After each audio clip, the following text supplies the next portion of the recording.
हम जानते हैं कि संधारित्र की धारिता C equal to epsilon naught A upon D होती है। यह एक पैरेलल प्लेट कैपेसिटर यानी समांतर प्लेट संधारित्र दिया हुआ है और उसके उसके बीच की उन दोनों प्लेटों के बीच की दूरी दी हुई है d और एरिया यानी क्षेत्रफल a है। तब उस स्थिति में C equal to epsilon naught A upon D होता है। लेकिन अगर इसी इन्हीं दो प्लेटों के बीच में यानी इस संधारित्र में अगर हम डाइलेक्ट्रिक यानी परावैद्युत भर दें तो उसका कैपेसिटेंस क्या होगा, उसकी आज हम गणना करेंगे। तो जैसा कि हम मान लेते हैं कि यहाँ पर इस संधारित्र पर आवेश Q है, यहाँ पर दोनों प्लेटों के बीच की दूरी d है और क्षेत्रफल एरिया A है। तो पृष्ठ आवेश घनत्व यानी पृष्ठीय आवेश घनत्व जो हो जाएगा sigma equal to Q by A। अब यहाँ पर हम यह देखेंगे कि अगर निर्वात की स्थिति है तो हमारे पास electric field E not equal to मान लेते हैं ई नॉट इक्वल टू हो जाएगा इसके अंदर सिग्मा अपान एप्सिलॉन नॉट। तो इन दोनों के बीच में जो विभवांतर होगा V नॉट इक्वल टू हो जाएगा ई नॉट इंटू डी और इस प्रकार से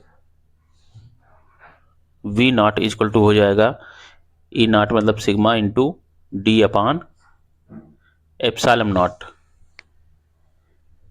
अब यहाँ पर हम यह देखेंगे कि C इक्वल टू क्या हो जाएगा, C नॉट इक्वल टू हो जाएगा Q by V naught, Q by V naught. This equal to Q by sigma into D sigma into D ऊपर एप्सिलॉन नॉट चला जाएगा। Sigma equal to Q by A हो जाएगा, Q into epsilon naught upon Q ऊपर A चला जाएगा, Q से Q cut जाएगा तो हो जाएगा epsilon naught A upon D.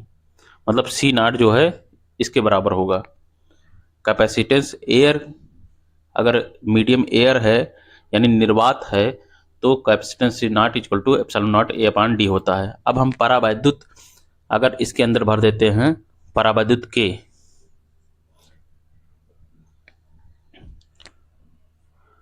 परावैद्युत constant के अगर उसका कांस्टेंट दिया हुआ के परावैद्युत का परावैद्युतांक जो है तो उस स्थिति में हमारे पास कैपेसिटेंस क्या होगा।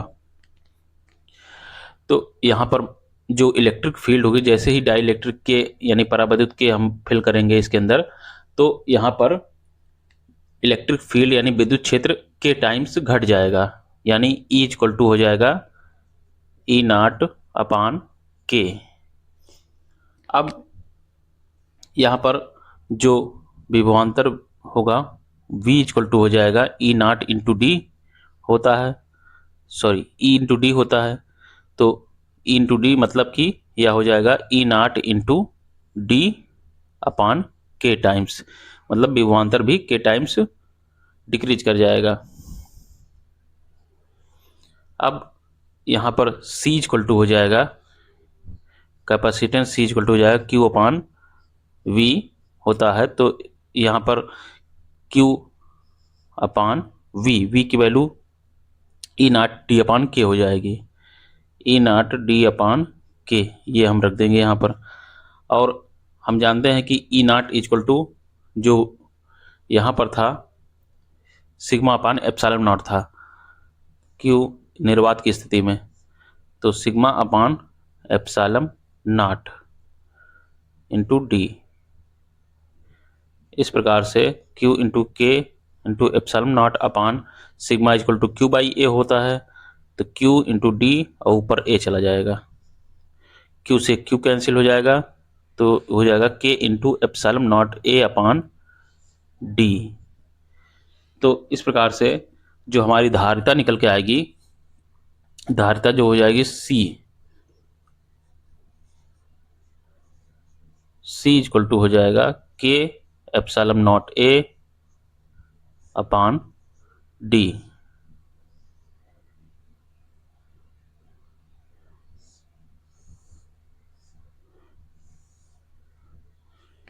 या हो जाएगी। और के है हमारा, के है माध्यम का जो परावैद्युतांक है वह के है, माध्यम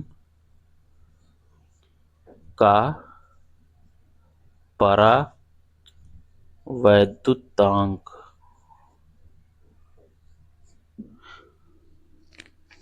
तो इस प्रकार से हम परावैद्युत अगर दोनों प्लेटों के बीच में भर देते हैं तो कैपेसिटेंस C इक्वल टू के टाइम्स के into epsilon naught A upon D हो जाता है। और अगर निर्वात की स्थिति रहती है तो epsilon naught C equal to epsilon naught A upon D होता है। Thank you.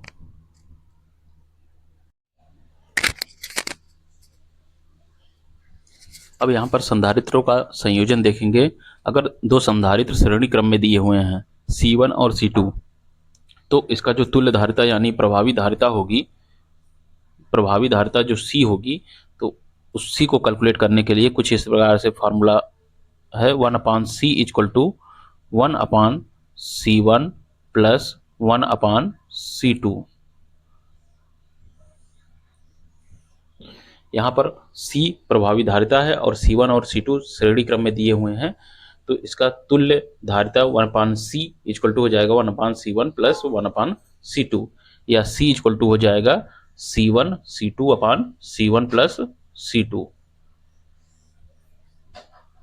अब समांतर क्रम में अगर दिया हुआ है तो समांतर क्रम में तुल्य धारिता C इक्वल टू हो जाएगी C1 प्लस C2। यानी अगर समांतर क्रम में दिया हुआ है, दो धारिता दी हुई हैं, तो उसकी तुल्य धारिता C equal to C1 plus C2 add हो जाएगा। तो यह जो प्रभावी धारिता है C equal to C1 plus C2।